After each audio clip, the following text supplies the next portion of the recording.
Por favor, vaya a sus Biblias, allí donde está. A Marcos capítulo 15. Marcos capítulo 15. Vamos a estar meditando o tomando como base lo que dice este pasaje. Y de allí vamos a ir desarrollando. Solo vamos a leer este versículo. ¿Lo tiene? Dice, ¿qué dice? Dice, y Pilato, queriendo satisfacer al pueblo, le soltó a Barrabás y entregó a Jesús después de azotarle para que fuese crucificado. Puede tomar asiento. Hasta el momento, hablando sobre la cristología, nos hemos introducido ahora a la parte de la muerte de Jesucristo. Y en nuestros últimos dos estudios estuvimos hablando sobre las injusticias que se cometieron en el juicio que se hizo contra Jesús. Ellos cometieron varias injusticias simplemente para poderlo matar. Y hasta este momento vemos, según lo que vemos en el versículo 15, vemos que los líderes religiosos habían cumplido su cometido, que era matar a Jesús. Dice el versículo que Pilato entregó a Jesús para ser crucificado. Dijimos la semana pasada que aunque Pilato, el César, era un rey pagano, tirano, estos hombres eligieron a ese rey tirano y pagano antes que al verdadero Mesías, y que es el mismo caso de nuestros días. La gente hoy, cuando usted le habla de Jesucristo, ellos, aunque están cansados del mundo, prefieren ¿a qué? Al mundo antes que a Jesucristo. Entonces, y muchas veces la gente pues prefiere, o cuando pensamos en los líderes religiosos, perdón, que eran los encargados de abrir la escritura al pueblo, eran los encargados de mostrarles a ellos que las profecías sobre Cristo se estaban cumpliendo, llevaron a ese pueblo a través de los intereses personales que tenían los líderes religiosos. Y sus intereses pues era simplemente matar a Jesucristo porque no cuadraba dentro del Mesías que ellos supuestamente tenían planeado en su mente. Entonces, hoy antes de entrar en sí, bueno, la idea principal era entrar a hablar sobre lo que pasó en la cruz. Pero antes de que pudiéramos hablar a qué fue lo que pasó en la cruz, las palabras de Jesús en la cruz, me gustaría que pensáramos un poco en el plan soberano de Dios en la cruz del Calvario. Porque aunque la sentencia satisfacía los deseos egoístas, mundanos de estos líderes religiosos, estaba totalmente alineado al plan perfecto que Dios había establecido. Sabemos que Lucas 24, 25, no tiene que buscarlo, dice que Pilato los entregó para que se hiciese la voluntad de ellos. Así que cuando llegamos al momento de la cruz, ¿no? Nos encontramos en el momento más, si me permite usted, importante del ministerio terrenal de Jesucristo. Sí, muy bonito que Él sanó enfermos, levantó muertos, hizo milagros, todo eso es muy bonito, muy glorioso. Pero el punto más importante del ministerio terrenal de Jesucristo lo encontramos aquí, donde Jesucristo es sentenciado a muerte, donde Jesucristo es crucificado, Jesucristo muere, Jesucristo se levanta de entre los muertos y Jesucristo regresa al Padre. Creo que ese es el clímax del ministerio terrenal de Jesucristo. Así que podemos decir como cristianos que la muerte de Jesucristo en la cruz del Calvario es ese tema central de la Escritura. La muerte de Jesucristo en el Calvario es ese tema central en la Escritura, porque la muerte de Jesucristo divide, es la línea divisoria entre el cielo, cielo, cielo, ¿sí dice cielo ahí? Cielo, o si dice cielo, ¿y qué? No, el infierno. Es la línea divisoria, la muerte de Jesucristo. Es la línea que divide el cielo del infierno. Es la línea divisoria entre los salvos y los ¿qué? Y los no salvos. Salvos. Ya no te la meto ahí. Es la línea divisoria, hermanos. La muerte de Jesucristo en la cruz del Calvario ratifica el nuevo pacto. La muerte de Jesucristo en la cruz del Calvario satisface la justicia divina y la ira santa de Dios. A veces la gente dice, bueno, ¿y por qué Dios simplemente no perdonó a todos y ya? ¿No hubiera sido más fácil? Bueno, en nuestra mentalidad humana sí hubiera sido más fácil, pero Dios hubiera dejado de ser ¿qué? No, otra palabra, un atributo. No, Él es soberano, hace lo que Él quiere. Él pudo haber hecho eso, pero hubiera dejado de ser ¿qué? Justo. Porque ¿qué es justicia? Dar a cada uno lo que corresponde. Entonces, que Dios hubiera dicho, bueno, todo el mundo quedó perdonado y no pasó nada. No, eso no es justicia. La obra de Jesucristo en la cruz, hermano, es la única esperanza de vida eterna. Entonces, cuando pensamos en la muerte de Jesucristo, el creyente no debe cansarse de ello, de hablarlo, de decirlo, y tenemos que predicárselo al perdido, porque es que es el tema central de la Escritura y lo vamos a ir mirando. Ratifica o certifica, pues, cuando usar la palabra ratifica, certifica el nuevo pacto, satisface la justicia divina y la ira santa de Dios, y es la única esperanza de vida eterna. Cuando usted mira los evangelios, mire lo que dijo un comentarista sobre esto. Mateo dedica una cuarta parte del evangelio a hablar de la última semana de Jesucristo. Marcos dedica una tercera parte. Lucas dedica una quinta parte del evangelio y el apóstol Juan dedica la mitad del evangelio a hablar sobre este tema. Mira lo importante. Por eso, como iglesia, no podemos dejar de predicar a Cristo, su muerte. Ese es nuestro mensaje, porque eso es lo que trae vida a la gente. No le podrá cantar 2, 3 cancioncitas o lo que sea, por muy buena teología que tengan las canciones. Pero si no le hablamos de Cristo, de su obra en la muerte, no estamos haciendo nada. Y perdone lo que le voy a decir, hermano, yo no quiero que usted lo tome a mal, pero es una realidad. Tu testimonio, contar tu testimonio, no es evangelizar.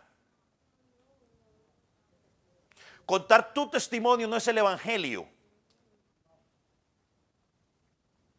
El evangelio es que hablar de Cristo, que Cristo vino y se ofreció como sacrificio para pagar los pecados que alguien no podía pagar. A veces cometemos el error de que, es que yo cuento bueno, usted puede contar su testimonio, pero usted no habla de Jesucristo, no está haciendo nada. Ahora, dejamos bien claro, los líderes religiosos estaban buscando un momento preciso. Vaya a Marcos capítulo 14, porque aunque los líderes religiosos querían matar a Jesús, ellos entendían que era peligroso matarlo. Miren lo que dice Marcos 14, 12. Vamos a ver el plan de ellos. Lo tiene Marcos capítulo 14, versículo 2, ahí atrasitos. Y decían, ya el versículo 1 dice que ellos habían decidido matarlo, dice, y decían, no durante la fiesta, para que no se haga alboroto del pueblo. Usted preguntará por qué. Bueno, Durante ese tiempo, la celebración de la Pascua, la ciudad de Jerusalén estaba llena de peregrinos. Llegaba gente de todo el imperio a celebrar la Pascua. La Pascua significaba ¿qué? La liberación del pueblo de la esclavitud de Egipto. Aparte de que habían también algunos que simpatizaban con Jesús, porque cada año llegaban con la expectativa de que quizás ese año Jesús se iba a manifestar como el gran Mesías. Y para ellos la manifestación del gran Mesías, ¿cuál era? ¿Cuál era la manifestación que ellos tenían en mente de ese gran Mesías? ¿Cuál era? ¿Cómo? Un rey que hiciera ¿qué? Que los liberara de la opresión romana. Entonces ellos llegaban cada día, cada año a esa celebración con la expectativa. De pronto, este sí es el año donde el Mesías va a hacer lo que hizo Moisés, ¿no? Se presentó delante del faraón, habló y sacó al pueblo. Ellos guardaban esperanza. Mientras tenían alguna esperanza física, Dios tenía en mente algo totalmente espiritual. Así que los religiosos tenían bien claro que tenían que hacer, matarlo, pero lo querían hacer en otro tiempo. Y eso es lo que nos lleva al punto, digamos, en esta noche.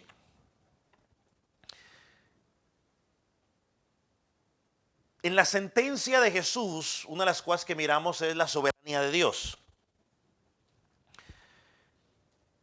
Y la muerte de Jesucristo en la cruz no fue un accidente, sino que era parte del plan que estaba establecido por Dios y que Dios iba controlando cada uno de los detalles de lo que iba a pasar, porque Jesús debería morir en la cruz como ese sacrificio sustitutivo en lugar de los pecadores que Él vino a salvar. Ahora, por ejemplo, cuando usted lee Mateo, Lucas y Marcos, ellos conectan la muerte de Jesucristo con la fiesta de la Pascua. ¿Cuál era esta fiesta? Según el calendario que ellos tenían, nosotros tenemos el calendario gregoriano, pero el calendario que ellos tenían, esta fiesta debería ocurrir en el mes de Nisan, que eso era el día 14 de ese mes. Ellos por orden divina sacrificaban un cordero el día 14 y lo comían como familia antes de que anocheciera. Nosotros dividimos los días hoy de 12 de la mañana a 12 de la mañana. Ellos lo hacían ¿de qué? De 6 a 6 de la tarde. Así que ellos tenían que sacrificar el 14, el cordero pascual, el cordero, y el día 15 inmediatamente, que sería en la tarde-noche ya, tenían que celebrar la fiesta de los panes sin levadura. Así que eran dos fiestas que se relacionaban mucho, que muchas veces ellos identificaban las dos fiestas como la fiesta de la Pascua. ¿Cuál era el significado de la fiesta de la Pascua? Cuando Dios rescató al pueblo de su esclavitud y opresión que estuvo en Egipto por ¿cuántos años? ¿Quién recuerda? 400 años habían estado. Dios se manifestó y creo que esta es una de las historias que más conocemos los cristianos. Cuando Dios estaba a punto de sacarlos de Egipto, Faraón no quiso y hubo ¿cuántas plagas? 15 plagas se manifestaron, ¿cierto? 10, bueno. 10 plagas. Se manifestaron 10 plagas. La última de las 10 plagas, ¿cuál fue? La muerte de los primogénitos, que quizás fue el juicio más terrible que Dios pudo haber hecho y que ante los ojos de los seres humanos cualquiera podría decir, bueno, eso me parece una injusticia, yo no creo en un Dios tan macabro, pero cuando tú y yo leemos la escritura nos damos cuenta que simplemente era una consecuencia directa del pecado.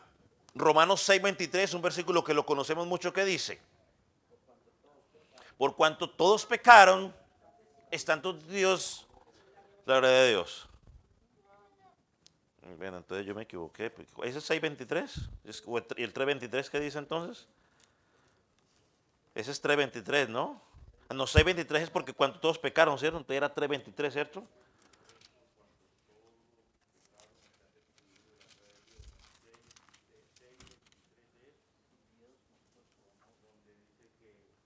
Ok, sí, no, sí, 6:23, sí, sí, sí. El otro es 3:23, no, porque como todos pecaron.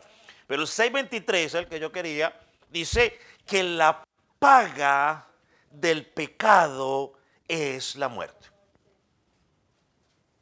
Entonces, por causa del pecado, Dios envió sobre la nación de Egipto, y ponga atención, no solo sobre la nación de Egipto, también sobre el pueblo, sobre todos los que estaban ahí, la muerte de los primogénitos. Porque uno podría pensar, bueno, solamente los egipcios. No, hermano, eso era para todo el mundo en general. La diferencia fue que, ¿qué? Que a los hebreos se les dijo cuál era la única opción para poderse librar de eso. Entonces Dios mostró su misericordia y su amor para ellos y les proporcionó un sustituto o una salida. Porque si ellos no hubieran sacrificado el cordero, ¿qué hubiera pasado? También.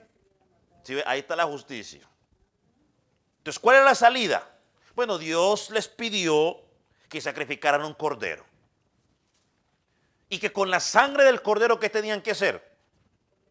Debían pintar el dintel de la puerta o los postes de la puerta o el marco de la puerta, como usted lo quiera llamar, que iba a servir de una señal.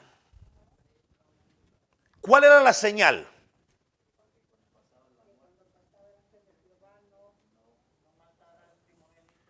Bueno, sí, no, pero ¿qué era la señal? Al agarrar eso y pintar la puerta, ¿qué estaban demostrando ellos? ¿Cómo? Ok, va por ahí, va obediencia. ¿Qué estaban demostrando? Ok, no. Si a usted le dicen, mire, vea, esta noche va a pasar una tragedia y van a matar a todos los muchachos. El único que se va a salvar es el que agarre un corderito, lo mate y después de que lo mate, agarre esa sangre y pinte las cuestiones estas así. ¿Qué está demostrando usted al hacer eso? Fe, gracias Señor. Estaban demostrando que habían depositado su fe, que le habían creído a Dios, de que Dios los iba a rescatar por hacer eso. Hermano, lo digo una vez más, la salvación siempre, aún desde el Antiguo Testamento, ha sido por fe, por creer en lo que Dios ha dicho. Nunca ha sido por obras, ni nunca será por obras. Quizás a usted en Roma le enseñaron que por obras. No es por obras para que nadie se gloríe. Usted se imagina todo llegando al cielo. ¿Y tú por qué llegaste aquí? ¿Tú qué hiciste? Y todo el mundo sacando sus pergaminos. No, es por fe. Así que esa noche la ira justa de Dios cayó sobre todos. Y ese día o esa noche, tanto en Egipto como en los hebreos, en todas las cosas había o un hijo muerto o un qué. No. O había un hijo muerto o había un cordero muerto. No había otra salida. O había un hijo muerto o había un cordero muerto. Entonces, todos los que aceptaron por fe el refugio que Dios había provisto, cuando el ángel pasó de largo. Por eso se le llama a eso, la fiesta, se le llama la Pascua, que en hebreo significa pasar por encima. De hecho, en inglés le dicen Passover, ¿no? Literalmente significa pasar por encima. Entonces, ¿qué fue lo que pasó esa noche? Bueno, la ira de Dios pasó por todos y pasó por encima, digamos así, de todas las casas que creyeron en el sacrificio sustitutivo de ese cordero. Y ese cordero sustitutivo apuntaba ¿a quién? A Cristo. Años más tarde, el que iba a ser ofrecido como ese rescate iba a ser ¿quién? Jesucristo. Así que no es que el pueblo de los hebreos era mejor que los egipcios, sino que los hebreos simplemente tuvieron el privilegio de que se les dijeron qué tenían que hacer y ellos creyeron a lo que Moisés dijo.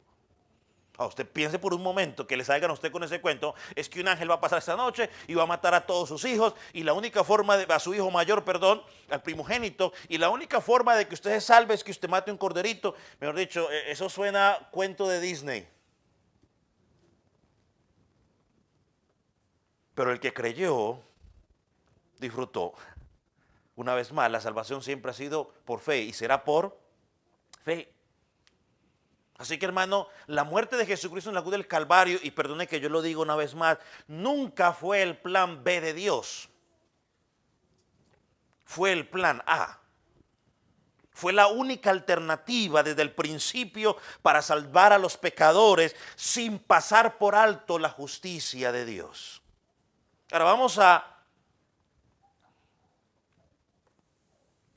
Y quizás a nosotros nos cuesta un poco entender esto, pero la muerte de Jesucristo en la cruz del Calvario siempre estuvo en la mente del Padre de la eternidad. Vamos a Hebreos capítulo 2, perdón, a Hechos capítulo 2, Hechos 2, 23. No estoy acá, atrásito, Hechos 2, 23.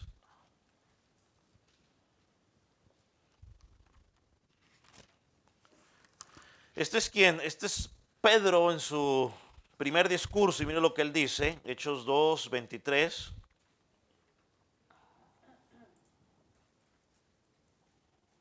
Y este entregado por el determinado consejo y anticipado conocimiento de Dios, prendiste, matasteis por manos de inicuos, crucificándole.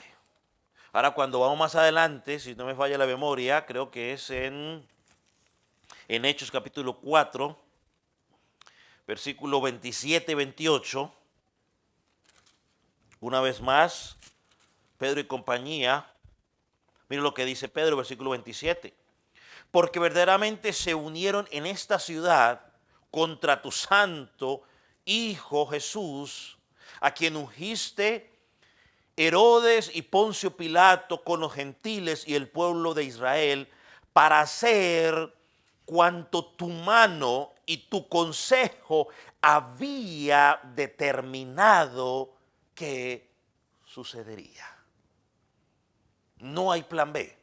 Dios lo había determinado desde ese momento y estaba determinado que se iban a unir Poncio Pilato, los gentiles, los judíos y los líderes religiosos, el pueblo también, porque son responsables para que sucediera lo que él había determinado desde antes.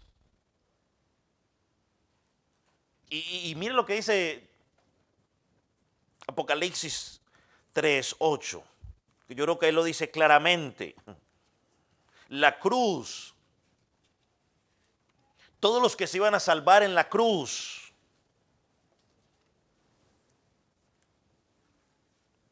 están en la mente de Dios desde antes de la eternidad. Y eso creo que lo vemos claramente aquí en Apocalipsis 13, versículo 8.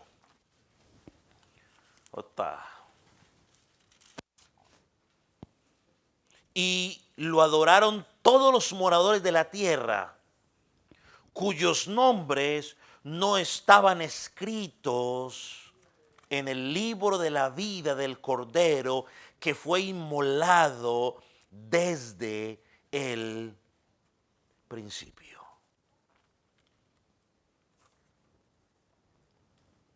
Este pasaje nos presenta, Apocalipsis 13, a los impíos como aquellos que sus nombres no están escritos en el libro de la vida del Cordero.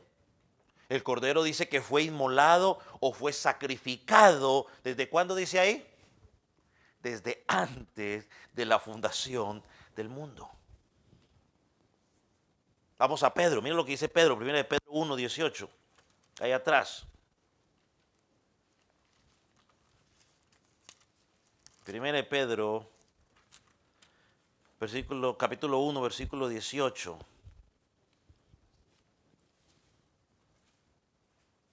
¿Lo tiene? Lo espero entonces.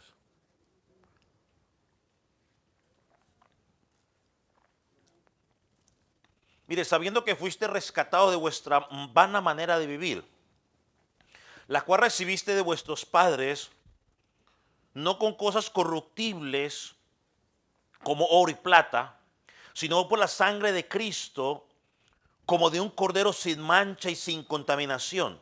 Versículo 20, mire, ya destinado desde antes de la fundación del mundo, pero manifestado en los postreros tiempos por amor a vosotros, mediante el cual creéis en Dios, quien lo resucitó de los muertos y le ha dado gloria, para vuestra fe y esperanza sean en Dios.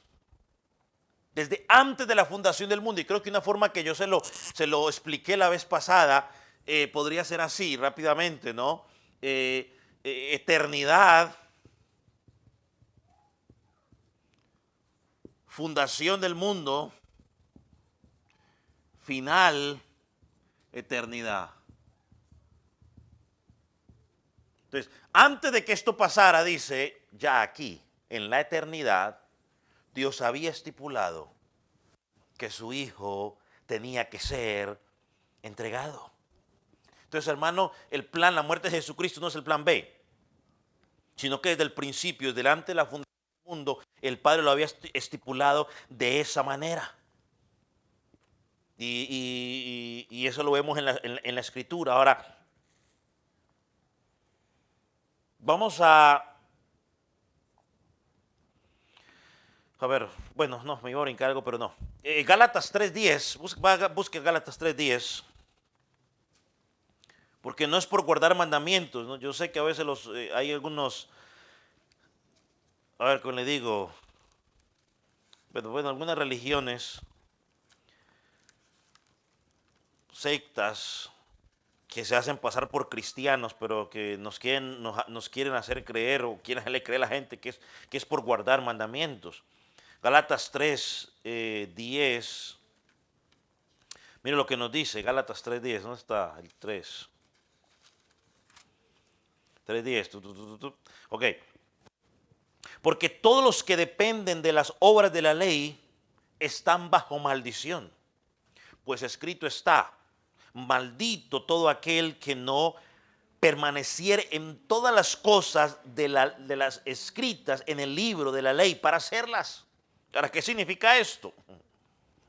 Que si tú y yo estamos tratando de alcanzar salvación por guardar los mandamientos, la Biblia nos dice que estamos bajo maldición. ¿Por qué? Bueno, porque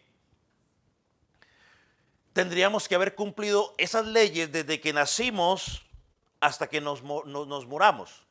Y tú y yo sabemos, si somos honestos, que desde que nacimos hasta este momento de nuestra vida nos la hemos pasado violando esas leyes, una y otra vez, consciente o inconscientemente. ¿Quién puede cumplirlas a cabalidad? Hebreos, no, Santiago, perdón, dice, ¿no? Que te puede haberlas cumplido todas, pero con una que falle, usted es culpable de todas. Y un ejemplo muy fácil de entender es, usted pudo haber tener un buen récord de manejo durante toda su vida. Y usted ha manejado, digamos, por 30 años, 40 años, ninguna infracción de tránsito, todo bien. Pero quizás al final de su carrera, por allá, a los, no sé, 60, 70 años, manejando por ahí, una infracción de tránsito, vino el policía y lo paró. ¿Qué cree que le va a decir? Ah, usted ha manejado muy bien durante toda su vida. No se preocupe. Tome. Culpable. Ahora mira lo que dice el versículo 13 en Gálatas 3:10. Cristo nos redimió de la maldición de la ley, hecho por nosotros maldición, porque escrito está, y allí cita Deuteronomio 21:23, maldito todo aquel que es colgado en un madero. Es por eso que la soberanía de Dios organizó todas las cosas para que Cristo muriera en la cruz en el tiempo establecido por Dios y no por los hombres. Y lo digo de esta manera porque, por ejemplo, en Mateo 26, del versículo 1 al 5, no lo vamos a leer, usted lo puede leer, anótelo, Mateo 26, del 1 al 5. Allí vemos que el mismo Jesús, cuando está hablando de su muerte, le dice a los discípulos, mira, yo voy a ser entregado. Y durante la Pascua para ser sacrificado. Y quizás no tenga mucho sentido, pero cuando usted compara lo que dice Marcos capítulo 14, versículo 1 y 2, entendemos porque los fariseos lo querían matar, pero no querían hacerlo durante esa fiesta porque para que no se causara alboroto. O sea, ellos lo querían hacer, pero no queremos hacerlo en la fiesta de la Pascua porque no queremos armar un escándalo innecesario.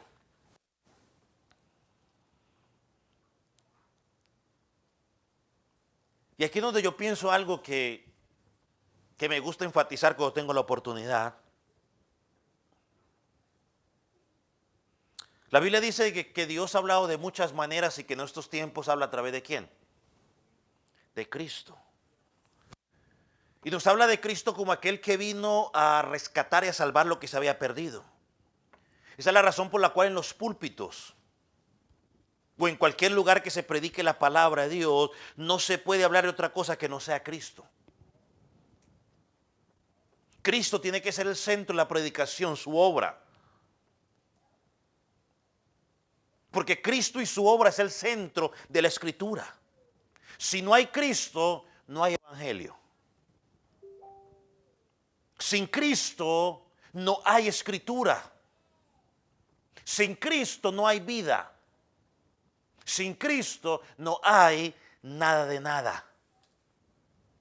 Y yo lo digo y no me canso de decirlo, por lo menos en esta congregación, mientras yo esté pastoreando, mi oración y mi objetivo es que usted no venga a este lugar a recibir ni charlas motivacionales, ni aprender una fórmula para hacerse millonario, ni aprender una fórmula para alcanzar el negocio de tus sueños.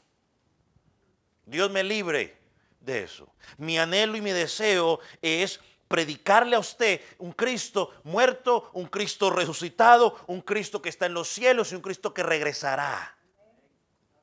Cristo y solo Cristo es el centro de la Escritura. Mire, cualquiera que lee la Escritura con honestidad se da cuenta de que cuando Moisés está ahí hablando de la peña de Oret, en el desierto, cuando golpeó, cuando habló a esa peña, ¿de quién estaba hablando? De Cristo, Éxodo 17. Hermano, cuando se levantó esa serpiente de bronce en el desierto, ¿a quién apuntaba? A Cristo. Yo sé que Roma luego la usa y dice que no, que era para adoración, que no. Segunda de Reyes luego nos dice que la destruyeron. ¿Por qué? Porque la gente empezó a idolatrarla. Así que Roma no nos puede decir que Dios propició idolatría. No, eso es algo totalmente pagano. Pero ese evento apuntaba ¿a quién? A Cristo, a lo que iba a pasar en la cruz del Calvario. Todo el sistema de sacrificio del Antiguo Testamento apuntaba ¿hacia dónde? Hacia Cristo. Hermano, la Biblia es clara. La muerte de Jesucristo era el único plan de salvación. Cristo es el centro. Vamos a Isaías rápidamente. Isaías 53. Versículos 5 al 7. Creo que lo hemos leído en varias ocasiones. Isaías 53. 5 y 7. ¿Lo tiene?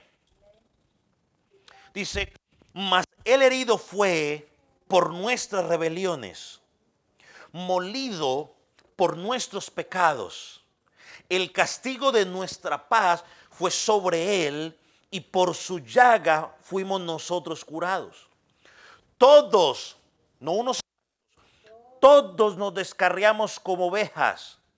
Cada cual se apartó por su camino, mas Jehová cargó en él. ¿Quién es ese él? Cristo, el pecado de todos nosotros. angustiado, afligido, no abrió su boca, como cordero fue llevado al matadero, y como oveja delante de sus trasquiladores, enmudeció y no abrió su boca. Hermano, tremendo.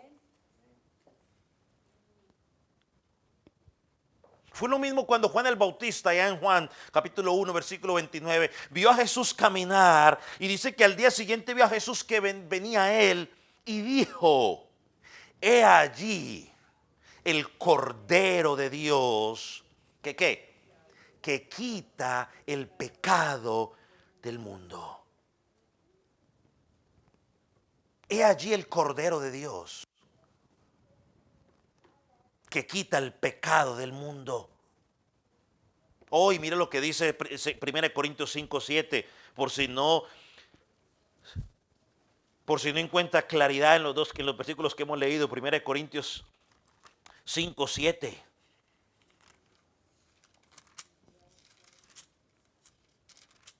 ¿Lo tiene? Mire lo que dice: limpiaos pues de la vieja levadura, para que seáis nueva masa, sin levadura como sois. Porque nuestra Pascua, que es ¿quién? Cristo, ya fue sacrificado por nosotros. Alguien resumió este versículo de la siguiente manera: Cristo es nuestra Pascua. Amén. Cristo es nuestra Pascua, nuestro Passover. Pasó por encima la ira de Dios. Cristo era ese cordero que necesitaba ser sacrificado en la cruz del Calvario, para que la ira de Dios cayera sobre Jesús. Y eso lo vamos a hablar cuando lleguemos a hablar lo que pasó en la cruz del Calvario. La ira de Dios cayó sobre Jesús. Y cayó sobre Jesús para que pasara ¿cómo? Por encima de nosotros. Cantamos hace un rato cuando lo estábamos haciendo. Ahora la pregunta es, bueno, sabemos que eso tenía que pasar, pero el plan de estos hombres, según Mateo 14, 1 y 2, y Marcos 14, 1 y 2, y Mateo 26, 3 y 5, no lo vamos a leer. El plan de ellos era matarlo, pero no en el día de la Pascua. La pregunta es, ¿qué fue lo que pasó? ¿Qué fue lo que pasó? Yo creo, bueno, pues se lo voy a leer. Marcos 14, miren lo que dice. 2 días después era la Pascua y la fiesta de los panes sin levadura. Vea, Marcos lo enfatiza. 2 días después era la Pascua y la fiesta de los panes sin levadura. Y buscaban los principales sacerdotes y los escribas cómo prenderle por engaño y matarle. Mira el versículo 2. Y decían: no durante la fiesta, para que no se haga alboroto. Y eso es lo mismo que dice el versículo 5 allá en Mateo 26. No lo voy a leer porque sería repetitivo. Es más, el mismo Lucas nos dice que Judas quería entregarlo, pero hasta Judas tenía miedo. Mira lo que dice Lucas 22, 6. Búsquelo. Le voy a dar chance para que lo busque. Lucas 26. Lucas 26. ¿Dónde está Lucas? Ya no sé ni dónde está Lucas. Aquí está. 22, 6. ¿Lo tiene? Dice: y él se comprometió y buscaba una oportunidad para entregarlo. ¿Cómo? A espaldas del pueblo. Hasta Judas lo quería entregar, pero dice ahí que lo quería a espaldas del pueblo. O sea, también tenía temor a lo que el pueblo podría responder. Pero el plan de Dios era otro. Y aprendamos algo. Las cosas no pasan porque usted quiere, sino cuando Él quiere o cuando Él las ordena. Ahora, todos estos hombres eran responsables de lo que iba a pasar, de la muerte de Jesucristo. Seguro tuvieron sus consecuencias, pero al mismo tiempo ellos, sin saberlo, con lo que estaban haciendo, estaban llevando a cabo el plan soberano de Dios. Ellos no querían en la Pascua, pero Dios había determinado que tenía que hacerse en la Pascua. ¿Para qué? Para que pasara por encima el pecado. Ahora, desde la soberanía de Dios, sabemos, por lo que leemos en Hechos 4, 27 y 28, sabemos, porque dice el apóstol, que para hacer cuanto tu mano y tu consejo había determinado que sucediera. Eso de la perspectiva divina sabemos que iba a pasar, pero sacando un rato la perspectiva divina o la orden divina, el plan divino de Dios, ¿qué pasó humanamente para que ese plan se cambiara? ¿Qué fue lo que pasó humanamente? Porque ellos dijeron, lo vamos a matar, pero dejemos que pase la Pascua y luego lo matamos. ¿Qué fue lo que pasó para que humanamente todo se cambiara?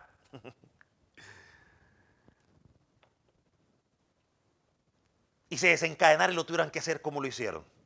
Bueno, Marcos capítulo 10, capítulo 14, versículo 10 y 11, y creo que Lucas 22, 3 y 6 nos dan la respuesta. Vamos a leer solamente Lucas 22. Ahí Lucas 22, versículo 3 al 6, creo que nos da la respuesta. Dice, ¿lo tiene? Y entró Satanás en Judas, por sobrenombre Iscariote, el cual era uno del número de los 12, y este fue y habló con los principales sacerdotes y con los jefes de la guardia de cómo se lo entregaría. Y ellos se alegraron y convinieron en darle dinero. Y él se comprometió y buscaba una oportunidad para entregárselo a espaldas del pueblo.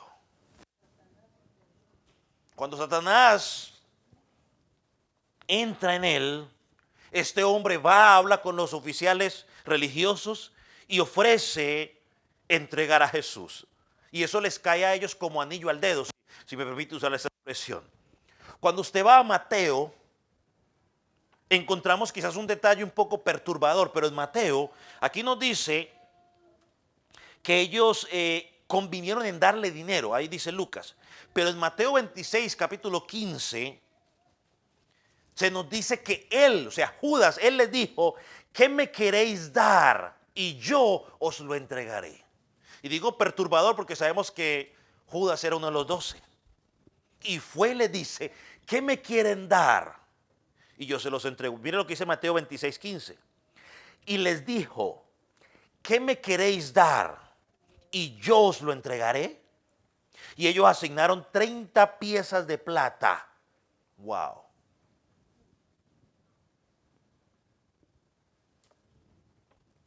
Y ya Lucas nos dice en el versículo 6, que ya leemos 22, 6, que él comenzó a buscar la oportunidad para entregarlo. Y esta era la oferta que quizás los líderes religiosos estaban esperando. Y usted dice, ¿pero por qué? Bueno, porque hermano, para atrapar a Jesús, ellos necesitaban a alguien, humanamente hablando, ¿no?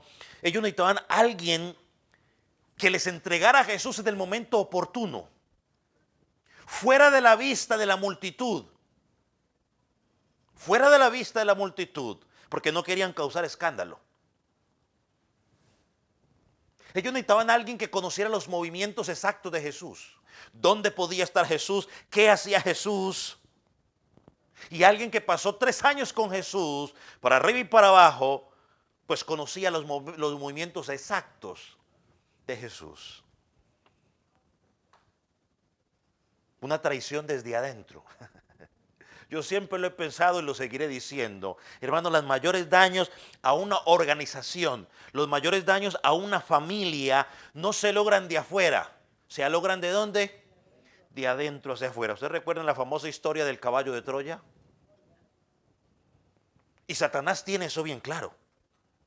Los mayores daños a una congregación local no es lo que la gente dice afuera.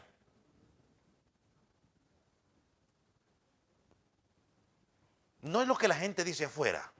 Es lo que nosotros de aquí adentro decimos afuera. Eso es lo que más daño hace. Porque los de afuera, y esto no, yo no quiero que usted lo tome como una justificación, pero hermano, los de afuera siempre van a decir cosas de la iglesia porque sí o porque no. Pero lo que más daño hace es lo que nosotros mismos, de nosotros aquí, decimos afuera. Y Satanás es experto en usar nuestras debilidades. ¿Qué nos dice Juan, el apóstol Juan, sobre Judas? ¿Cuál era el problema de Judas, según Juan?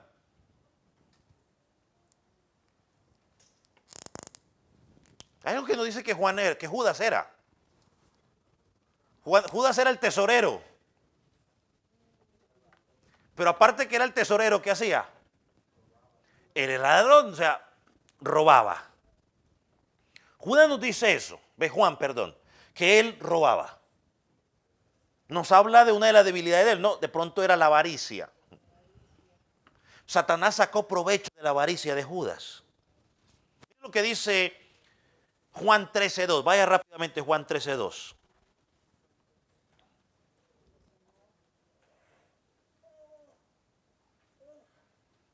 Dice, y cuando cenaban, estaba con Jesús y sus discípulos, cuando cenaban, ya ahí estaba el círculo reducido, ¿no? No estaba la multitud. Como el diablo ya había puesto en el corazón de Judas Iscariote, hijo de Simón, que lo entregase, o sea, Satanás lo puso en su corazón. Y cuando estaban comiendo en la última cena, en esa cena, imagínense usted una cena familiar, ¿no? Donde están todos, si ustedes quieren tirar buenas noticias, Jesús tira una bomba atómica, si usted me permite llamarlo de esa manera. Versículo 21. Jesús les dice, de cierto os digo, que uno de vosotros me va a entregar. La reacción de todos fue de sorpresa. Todos empezaron, bueno, la famosa frase, seré yo maestro, seré yo, seré yo, seré yo. Pero dice Juan, que Juan, el apóstol amado, algunos dicen que Jesús tenía los 12 y de esos 12 tenía los 3, ¿no? Y de esos 13 tenía uno más todavía, más cercano, Juan, el discípulo amado que se le llama, le pregunta, Señor, decime, de pronto, ya eso es especulación mía, de pronto Pedro le dijo, mira, tú que tienes más gancho ahí con Jesús, pregúntale, Juan, tú. Y Juan le pregunta a Jesús, maestro, o sea, ¿quién será? ¿Quién es? A lo que Jesús responde en el versículo 26, a quien yo diere el pan mojado.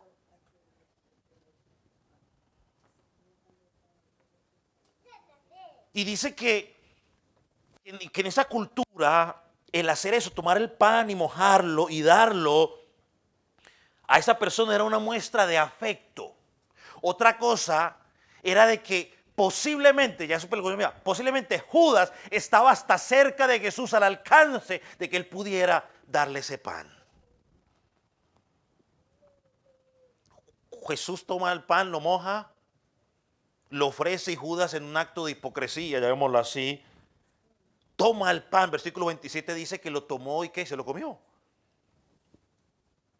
Y es allí donde Jesús le dice, lo que vas a hacer, hazlo pronto.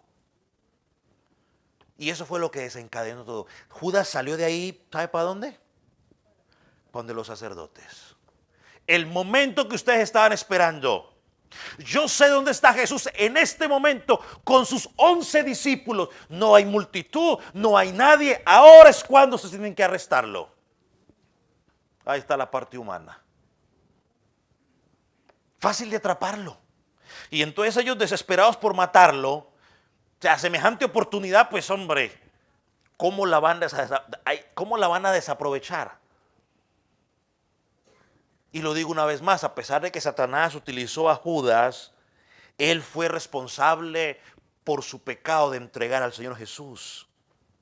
Judas lo hizo por su voluntad, Satanás lo único que hizo fue simplemente alimentar los deseos pecaminosos, ¿de quién? De Judas. Santiago 1, 14, 16 dice que cada quien es tentado según sus propias concupiscencias.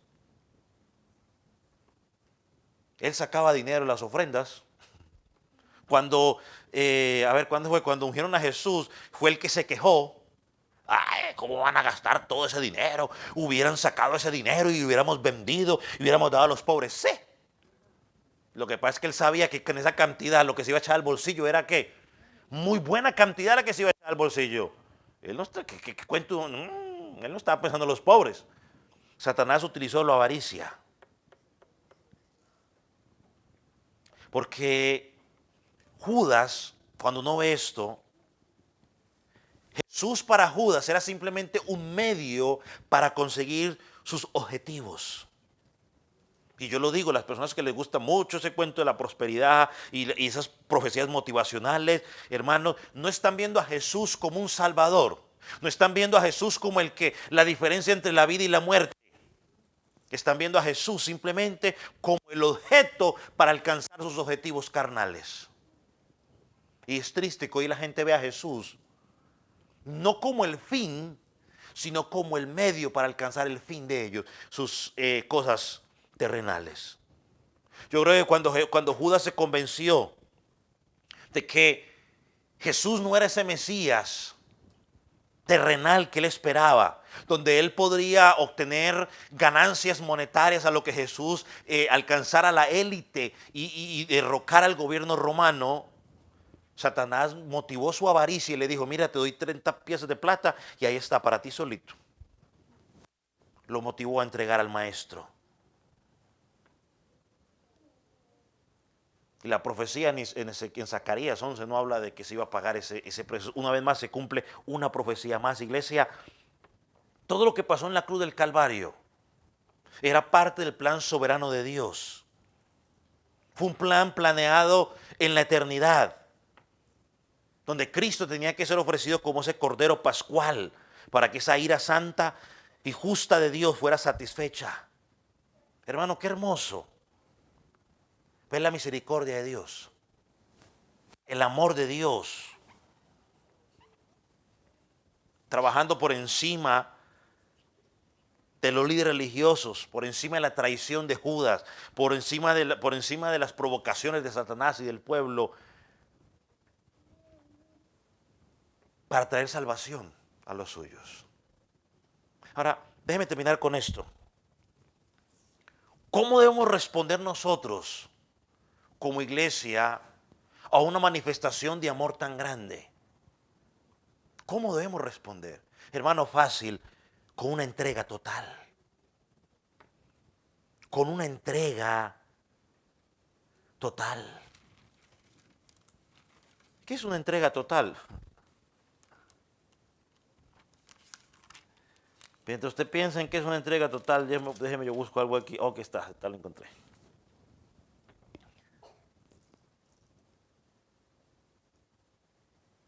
Cuando usted mira la historia en Marcos capítulo 14, usted lo pudiera leer en su casa luego.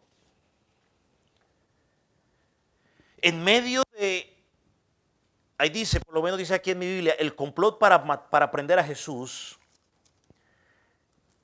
Él dice el versículo 1, versículo 2, y parece que hace un paréntesis entre el versículo 10 y 11 y el versículo 2 al 9, mete una historia donde Jesús es ungido en Betania y uno dice, bueno, pero ¿por qué Marcos mete eso ahí? ¿Qué tiene que ver una cosa con la otra?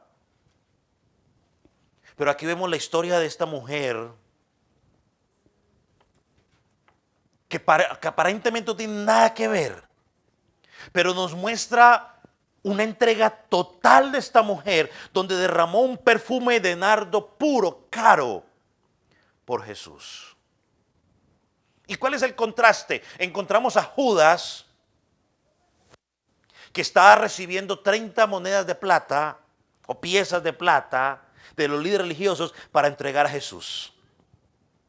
Ella no tuvo ningún inconveniente en derramar un costosísimo perfume para manifestar reverencia y honra total hacia Cristo.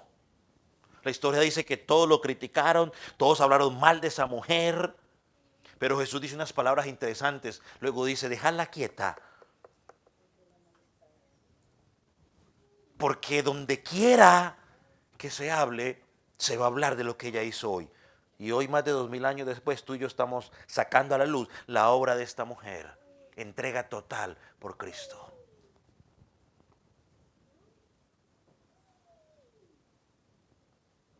La pregunta es, ¿cómo está tu entrega hoy a Cristo? ¿Cómo está tu entrega? No, no, ¿cómo estaba ayer? No, hoy. ¿Cómo está tu entrega a Dios? ¿Cómo está tu entrega a ese Cordero Pascual que se sacrificó por ti hace más de 2000 años?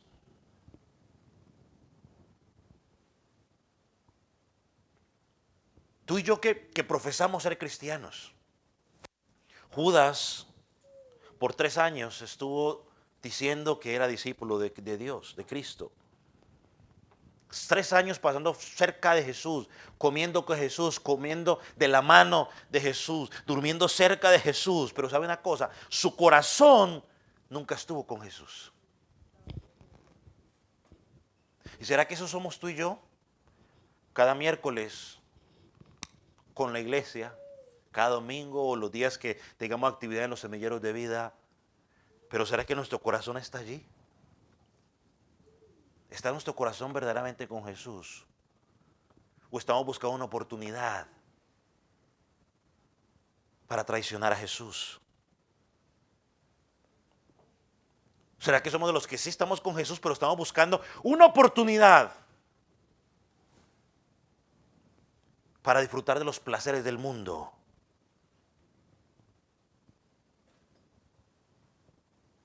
Y yo le digo algo con temor y temblor.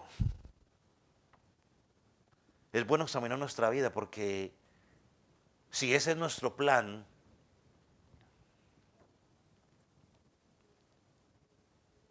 nuestro destino puede estar en peligro. Porque puede ser que, que creemos que somos cuando no somos. ¿Sabe? Le digo esto, yo no voy a decirlo, pero lo voy a decir. Cuando pienso en esto, pensaba en el hijo, en la historia del hijo pródigo. Uno siempre se enfoca en el chiquitín, pero se olvida del hermano mayor. Y cuando el hermano mayor le reclama al papá y todas las cuestiones, él dice algo que nos debe llevar a analizar. Él dice, yo siempre he estado contigo, pero a mí nunca me has dado un cordorito para que yo haga pachanga con mis amigos. Estaba allí, pero en su agenda tenía otra cosa. Estaba igual de perdido que el otro. No se fue, ahí estaba. Y posiblemente muchos de nosotros somos como ese hermano mayor. O sea, estamos aquí domingo tras domingo, miércoles tras miércoles, pero nuestro corazón está lejos de Él. Vaya conmigo a este último pasaje. 1 Corintios 16, 22. Si ese es tu caso.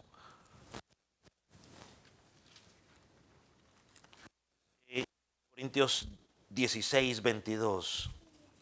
El que no amare al Señor Jesucristo sea anatema, o sea, maldito de Dios, el Señor viene. Me gusta cómo lo traduce la palabra de Dios para todos. Si alguien no ama al Señor Jesús, y recuerde que amar al Señor Jesús no es andar tirando besos, te amo, te amo, te amo, no, no, no, eso. Si me amáis, guardad mis mandamientos, dice, ¿no? Cuando estábamos estudiando segunda de Juan, la muestra de amor es la obediencia. Si alguien no ama al Señor, entonces dice que sea condenado. Ven, Señor nuestro. Escuchémoslo bien, aprendámoslo bien. Si no amamos al Señor, entonces vas a ser condenado. Preguntas, comentarios.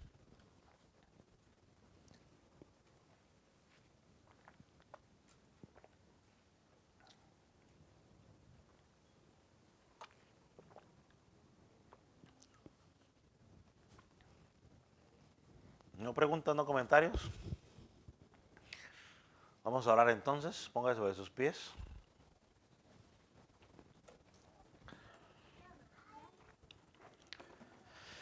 Padre, gracias porque tus propósitos eternos se cumplen, porque no hay nada que pueda estorbar, Señor, cuando tú has decidido algo.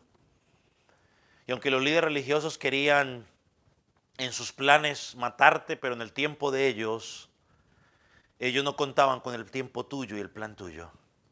Pero gracias porque tu muerte en la cruz trajo esperanza a nosotros. Tu muerte en la cruz trajo vida, dividió la historia en dos.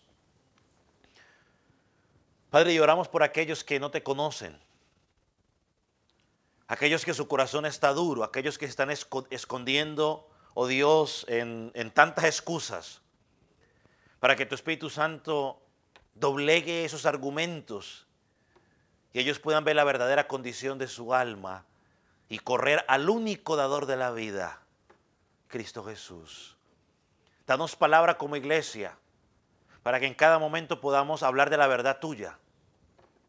Hablarle a aquellos que no te conocen, Señor, de que hay pecado, que la consecuencia del pecado es la muerte, que la consecuencia del pecado es estar bajo la ira de Dios y que el único mediador es Jesucristo. Para darnos la sabiduría para hablar de esa verdad, Padre. Y lo más importante, que seas tú el que los convenza para que un día puedan llegar a ti rendidos, clamando, pidiendo por perdón, pidiendo fe, pidiendo arrepentimiento. Señor, oramos por esa salvación. Úsanos como los instrumentos en tus manos. Y gracias, gracias por la obra en la cruz. En el nombre de Jesús. Amén. Puede tomar.